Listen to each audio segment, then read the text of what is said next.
যেই পোস্টগুলোতে দাবি করা হয় মুগ্ধ মারা যাননি, মুগ্ধ নামে কেউ নাকি ছিলই না, এমনকি মুগ্ধ স্নিগ্ধ দুই ভাই নয়, মুগ্ধই স্নিগ্ধ ছিল মানুষ একজনই।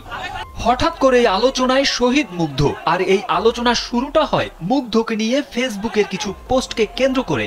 মুগ্ধ স্নিগ্ধ জিজ্ঞাসা, তো ওরা দুইজন জমজ, অলমোস্ট একই রকম দেখতে, ওদের ছোট্ট একটা ডিফারেন্স ছিল।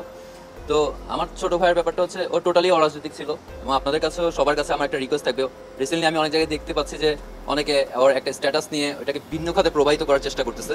আপনি জননেত্রী শেখ হাসিনার দেশ থেকে তাড়াই দিয়েছেন, এক করে কামাই নিয়েছেন, এই দেশে যোগ্য মূল্যদান তো কমাইতে পারলেন না। শেখ হাসিনা এই দেশের ভিতরে যা উন্নয়ন করছে, এই উন্নয়ন 100 বছরের কোনো ভিত্তি করতে পারবো না। আবার এই সরকার দরকার, হাসিনা সরকার আবার দরকার, আবার আসুক, জনগণ আবার চায়, শুধু আমি না সারা বাংলাদেশের লোক চায়। নিরসে রিস্কাওয়ালা, বেবিওয়ালা, সিএনজিওয়ালা, কোনো ড্রাইভার, কোনো জনগণ কইতে পারবো না যে ভালো শান্তিতে আছে। সরকারি কর্মচারীরা অশান্তিতে আছে।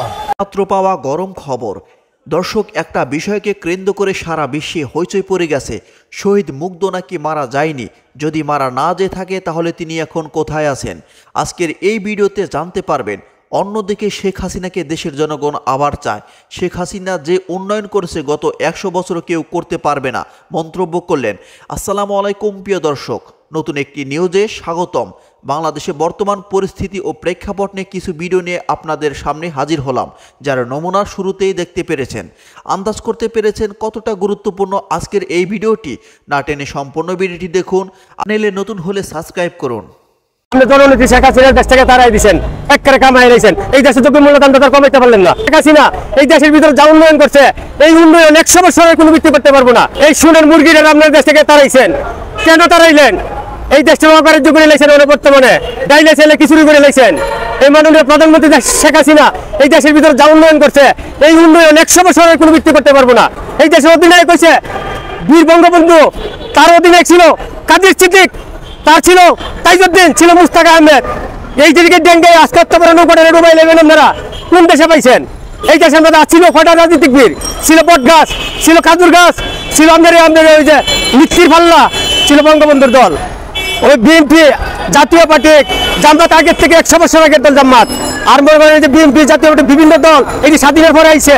কেন এই দেশটা কি আমরা কি জনগণ সাথে করতে? আমার 18 কোটি লোক, বঙ্গবন্ধু করতে 18 কোটি লোক। আমার মনে করেন ভাই বিএনপি করতে 18 কোটি লোক, কয় কোটি লোক হইলে বাংলাদেশের ভিতরে? তাহলে এই লোকগুলো যদি আমরা 18 কোটি লোক বর্ণন করেন, তাহলে এই দেশের মধ্যে আপনি 66টা রাজনীতিক বীর আছে, কয়জন করে মাথা পিছিয়ে পড়ছে? তারপর বলেন আমরা একসাথে এক করে নির্ভয়ভাবে নির্বাচন দেন, ভোট দেন, দেখেন আপনারা কয়টা ভোট পায় আর বঙ্গবন্ধু কয়টা ভোট পায়। আপনি জননেত্রী শেখ হাসিনার দেশ থেকে তাড়াই দিয়েছেন, এক করে কামাই নিয়েছেন, এই দেশে যোগ্য মূল্যদান তো কমাইতে পারলেন না। কমাইতেন, জনগণের কল্যাণে কাজ করতেন, সমাজে কাজ করতেন, গরিবের ভিতরে তাকাইতেন, রিক্সাওয়ালার প্রতি তাকাইতেন, সাধারণ মানুষের প্রতি তাকাইতেন। কি তাকাইছেন আপনারা? যে খালি করতে আর বস্তা উনি পলায় নাই, না উনি পলায় নাই। এই দেশে যদি পলায় যায় তাহলে দেশের জনগণের সামনে একটা ভাষণ দিতে হবে, 3 মাস আগে থেকে তার পদক্ষেপ নিতে হবে। এই দেশের জনগণকে কেন শুনছে, কেন শহীদ দিল? এটি সবাই কি রাজনীতিক বীর, সবাই কি শিক্ষাবীর? হ্যাঁ, আমার মতো রিক্সাওয়ালা আছে, তোমার মতো একটা রিক্সাওয়ালার ছেলে আছে, এটা কি সবাই রাজনীতিক বীর? আর বর্তমানে যারা রাজনীতিক বীর আইসে এই দেশে, তারা কি এই যে প্রতিষ্ঠানের মালিক হইলো? তারা কোনো এটা কোন শিক্ষার প্রশিক্ষণ আছে?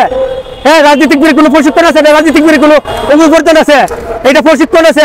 রাজনীতিক বীর লেখাপড়া করতে হইব, দেশ কেমনে চলবো, রাষ্ট্র কেমনে চলবো, জনগণ কেমনে চলবো, এটার প্রতি আমাদের কোনো লক্ষ্য নাই। আমরা লক্ষ্য হয়েছে কি তুমি সিট ছাড়ো, আমি বই আমার সিট তুমি ছাড়ো, খালি আছে একটা যুদ্ধের মধ্যে। এই দেশের জনগণের একটা ডাইনে ছেলে খিচুড়ি বানাইলে, ডাইনে ছেলে খিচুড়ি বানাইলে কেন বানাইলা তোমরা? একটা সোনার ডিম পারতো, সেই মুরগিটা তোমরা দেশে থেকে দাঁড়াইলা কেন? তারা শেখ হাসিনা প্রতিদিন 4টা করে ডিম পারতো সামনে, প্রত্যেক দিন স্বর্ণের ডিম পারতো শেখ হাসিনা। কিভাবে? হ্যাঁ, এই যে দেশের ভিতরে যে উন্নয়ন করছে, এই উন্নয়ন গুলা 100 বছর কোনো প্রেসিডেন্ট করতে পারে। অভিশ্রামদের বাড়িতে একটা 5তলা বিল্ডিং উড়ান, অভিশ্রামদের ঋণের দরকার আছে, আমাদের 10 টাকা আনে এলামছেন। মুগ্ধ স্নিগ্ধ জিজ্ঞাসা, তো ওরা দুইজন জমজ, অলমোস্ট একই রকম দেখতে, ওদের ছোট্ট একটা ডিফারেন্স ছিল। তো আমার ছোট ভাইয়ের ব্যাপারটা হচ্ছে ও টোটালি অরাজনৈতিক ছিল, এবং আপনাদের কাছেও সবার কাছে আমার একটা রিকোয়েস্ট থাকবে। রিসেন্টলি আমি অনেক জায়গায় দেখতে পাচ্ছি যে অনেকে ওর একটা স্ট্যাটাস নিয়ে ওটাকে ভিন্ন খাতে প্রবাহিত করার চেষ্টা করতেছে। হ্যাঁ, আমার রিকোয়েস্ট, আমার পরিবারের পক্ষ থেকে একটা রিকোয়েস্ট, যাতে ওকে কোনো খাতে কোনো প্রবাহিত করা না হয়, কোনো ভিন্ন খাতে প্রবাহিত করা না হয়, সেটা আমাদের কাছে সবচেয়ে খারাপ লাগবে। এটাই আমার একটা মেন রিকোয়েস্ট আমার ভাইয়ের প্রতি। আর ও খুলনা ভার্সিটি থেকে অনার্স শেষ করছিল ম্যাথমেটিক্সের উপরে, এবং অন্যান্য ভার্সিটিতে ওর চান্স ছিল, বাট খুলনা ভার্সিটি গিয়েছিল। খুলনা ভার্সিটি আপনারা হয়তো অনেকেই জানেন, খুলনা ভার্সিটি নন পলিটিক্যাল একটা ইউনিভার্সিটি, যেটা খুব রেয়ার আমাদের দেশে আসলে। তো সেজন্য ওর এটা খুবই পছন্দ ছিল, সে ওখানে কনভেনার হিসেবে ছিল। যে ছাত্র এবং টিচারদের মাঝখানে যে সেতু বন্ধনটা, সেটার দায়িত্বটা ও পালন করতো সেখানে। তো ও এখানে বেশ পপুলার ফেস ছিল, সবার সাথে বেশ মিশুক ছেলে ছিল। সেখান থেকে পাস করার পরে গত বছর গ্র্যাজুয়েশন শেষ করার পরে ও এখানে বিউপিতে অ্যাডমিশন এক্সাম দেয় এবং MBA প্রফেশনালসের জন্য পড়াশোনা করছিল আর কি।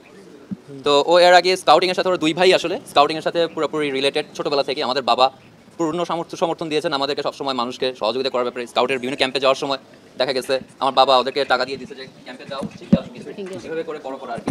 তো স্নিগ্ধ মুগ্ধ দুইজনই ওরা স্কাউট থেকে ন্যাশনাল সার্ভিস অ্যাওয়ার্ড প্রাপ্ত। আপনারা হয়তো বা জানেন যে বনানীতে আগুন লেগেছিল রিসেন্টলি, সেখানে ওরা হেল্প করতে গিয়েছিল, যার কারণে ওরা স্কাউট থেকে ন্যাশনাল সার্ভিস অ্যাওয়ার্ড প্রাপ্ত। এবং আপনারা CCTV ফুটেজ চেক করতে পারেন, সব কিছু চেক করতে পারেন। ইভেন ওইখানে একটা কারোর প্রতি ইট পর্যন্ত ছুড়ে নাই যেদিন গিয়েছিল। ও নিজের টাকা দিয়ে, ও টোটালি সেলফ এমপ্লয়েড, ও ফ্রিল্যান্সার ছিল। আমার ছোটো ভাই ও ফ্রিল্যান্সার স্নিগ্ধ। ওরা ওইখানে ডিজিটাল ফ্রিল্যান্সিংয়ের জন্য ওরা বেশ কিছু অ্যাওয়ার্ডও পেয়েছে। তো টোটালি ওরা ফুললি সাপোর্ট দিয়ে নিজের টাকা দিয়ে পানি এবং বিস্কুট কিনে ওইখানে সবাইকে সাহায্য করতেছিল। যে মানুষ এখানে কষ্টের মধ্যে আছে, জাস্ট এইডিংয়ের হিসেবে সেখানে করতেছিল। এবং তার মধ্যে হঠাৎ করে গুলি বিদ্ধ হয় এবং ইন্তেকাল করে। আপনারা দোয়া করেন, দোয়াই একমাত্র কাম্য, যেটা ওর কাছে এখন যেতে পারবে। ও তো আমার শুধুমাত্র ভাই না, মানে আমার বন্ধু বলেন, বেস্ট ফ্রেন্ড বলেন, ভাই বলেন, সবই ও ছিল। একসাথে আমরা সবসময় সব কিছু করতাম, একসাথে সব জায়গায় যেতাম, একসাথে মানে যত রকম যা কিছু আছে সব কিছু একসাথেই আমরা করতাম। আর সবসময় একজন একজনের সাথে সব কিছু শেয়ার করতাম। কখনো এমন কিছু নেই, ইভেন ওর সব কিছু, ওর ইমেলের পাসওয়ার্ড, ফেসবুকের পাসওয়ার্ড, ব্যাঙ্ক অ্যাকাউন্টের পাসওয়ার্ড, সব কিছুই আমার সাথে শেয়ার করা, আমি আমার সব কিছু ওর সাথে শেয়ার করা। তো আমাদের মধ্যে এরকম কোনো কিছু ছিল না যে একজনের সাথে লুকাবো, বা আমাদের মধ্যে অনেক বন্ডিং ছিল। আপনাদের কাছে এটুকু দোয়া আমার ভাইয়ের জন্য, আপনারা দোয়া করবেন, এবং আমার ভাইয়ের সাথে আরও যারা শহীদ হয়েছে তাদের সবার জন্য দোয়া করবেন। আল্লাহ যাতে সবাইকে জান্নাত নসিব করে। আমার একটা খুব মেমোরেবল স্মৃতি আছে, সেটা হলো যে ও একবার ISSB দিতে গেছিলো এয়ারফোর্সে। ISSB টোটাল দুইবার দিয়েছে, দুইবার রেড কার্ড খেয়েছে। একবার একদম শেষের দিন যে রেড কার্ড খেয়েছে, ওর খুব ইচ্ছা ছিল বিমান বাহিনীতে GD পাইলট হিসেবে কাজ করবে। তো ওর কাছে কোনো ফোন ছিল না যখন ISSB থেকে বেরোচ্ছে। আমি MES-এ যাচ্ছি বাস দিয়ে, ওকে রিসিভ করতে যাচ্ছিলাম, কিন্তু পুরোপুরি যেতে পারিনি। MES-এ দেখি রাস্তার পাশে একলা বসে আছে, বসে কাঁদতেছে। তো এই স্মৃতিটা আমার কাছে সবসময় মনে থাকে, যে ওর এই একটা আক্ষেপ সবসময় থেকে যাবে, যে ও অনেক চেয়েছিল যে GD পাইলট হবে এয়ারফোর্সে, কিন্তু যে কোনো কারণেই হয়তো বা হতে পারে নাই। আর এই স্মৃতিটা আমার সবসময় থেকে যাবে। আমরা অনেক ভিতরে, উত্তরা পূর্ব থানা আপনারা জানেন যে মেন রাস্তার অনেক দূরে, আর আমরা যে ইস্ট্রিকুটুম যে একটা কমিউনিটি সেন্টার আছে সেটা অনেক ভিতরে, মেন রোড থেকে আরও পাশে এসে অনেকখানি ভিতরে আমরা সেখানে ছিলাম। এবং আমি এবং মুগ্ধ পানি বিতরণ অবস্থায় ছিলাম। আপনারা যে ভিডিওটা দেখবেন সেখানে দেখতেই পাবেন যে আমার হাতেও পানির বোতল এবং মুগ্ধর হাতে পানির বোতল এবং প্যাকেট ছিল এবং বিস্কিট ছিল। ও আসলে আমাকে বলছিল যে আমরা এখান থেকেই পানি বিতরণ শুরু করি। আমরা পানি বিতরণ করছিলাম, তো সেখানে টিয়ার গ্যাস এবং যে কারণে আমরা কিছুটা মানে দুর্বল হয়ে সেখানে কিছুক্ষণ বসলাম, এবং বসা অবস্থায় মুগ্ধ এবং আমি পানি দিচ্ছিলাম সবাইকে। তো হঠাৎ করেই দেখলাম যে অনেকেই দৌড়ে আসছে, আমরাও দেখলাম। দেখার সাথে সাথে আমি জাস্ট ওর পায়ের উপর হাত রেখে বললাম যে মুগ্ধ চল, দৌড় দিই। মুগ্ধ আমাকে শেষবারের মতো বললো যে চল বলার পর আমরা সেখানে আমি যখন মুগ্ধকে বললাম চল, মুগ্ধ আমাকে সাথে সাথেই বললো যে চল। আমরা তিনজন ছিলাম বসা। আমার মুগ্ধর খুলনা ইউনিভার্সিটির একটা বন্ধু এসেছিল, নাম জাকির। ও ছিল সবার প্রথমে, দ্বিতীয়ত ছিল মুগ্ধ, এবং সবার শেষে ছিলাম আমি। জাকির সাথে সাথে উঠে যায় এবং দৌড় দেয়। কিছুক্ষণ পরেই আমিও দৌড় দিই। দৌড় দেওয়ার পর আমি 2 থেকে 3 কদম যাবার পর যেটা দেখতে পাই যে জাকির আমার সামনে আছে এবং সবাই দৌড়াচ্ছে, কিন্তু মুগ্ধ আমার সামনে আর নেই। তখন আমি ওই জায়গাতেই থেমে যাই এবং ঘুরে তাকিয়ে দেখতে পেলাম যেটা আছে মুগ্ধর হাতে সেই পানির বোতল, বিস্কিটের ব্যাগ। সেই অবস্থাতেই মুগ্ধ মাটিতে পড়ে যাচ্ছে এবং আমার দিকে তাকিয়ে আছে। তখন দৌড়ে যাই, মুগ্ধকে তোলার চেষ্টা করি। তো সাথে 2-1 ছিল যারা সহযোগিতা করে। আমরা সাথে সাথেই হাসপাতালের, যেহেতু ক্রিসেন্ট হাসপাতাল সাথেই ছিল, সাথে সাথে আমরা ক্রিসেন্ট হাসপাতালে নিয়ে যাই। তারপর স্নিগ্ধকে জানাই, এবং কিছুক্ষণ পর ডাক্তার যেটা আমাদেরকে জানালেন যে ওর কোনো পালস খুঁজে পাওয়া যাচ্ছে না, এবং ডাক্তার মৃত হিসেবে ঘোষণা করলেন। আমরা গিয়েছিলাম 3:30 থেকে 4:45 সময়। আমরা সেখানে উপস্থিত হয়ে যাওয়ার পরে প্রথমত যেটা দেখতে পাই যে অনেকেই আহত অবস্থায় এবং ক্ষতবিক্ষত অবস্থায় ফিরে আসছেন।